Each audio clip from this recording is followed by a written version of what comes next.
దేవుడు నిన్ను కోరుకుంటున్నాడు అన్నదప్పుడు సమర్పించుకున్నాడు జీవితాన్ని. వారం రోజుల్లో మొత్తం వదిలిపెట్టి వచ్చి సేవకి సమర్పించుకుని సేవలు 6 రోజు నుండి ఇప్పుడు ఎన్ని సంవత్సరాలు అయింది? 5 years పైన అయిపోయింది.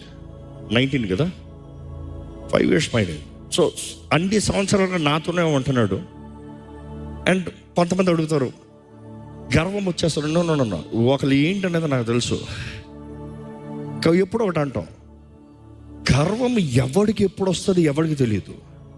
అవునా కదా? దేవుడు సౌలు పిలుచుకునేటప్పుడు గర్విస్తా? అధికారం అన్నీ వచ్చిన తర్వాత. So never try to over judge people. నేను ఎప్పుడు ఇచ్చే సలహా అది. రేపు నేనేంటో నీకు తెలియదు, నువ్వేంటో నీకు తెలియదు. నేనెవరినో నువ్వు డిసైడ్ చేయొద్దు. Let me decide, let God has already plan for it. So I would say the same thing. Opportunity ఇవ్వాల్సిన బాధ్యత మనది, కానీ అదే టైంలో ఓవర్సీ చేసుకుని డిసిప్లైన్ చేయాల్సిన బాధ్యత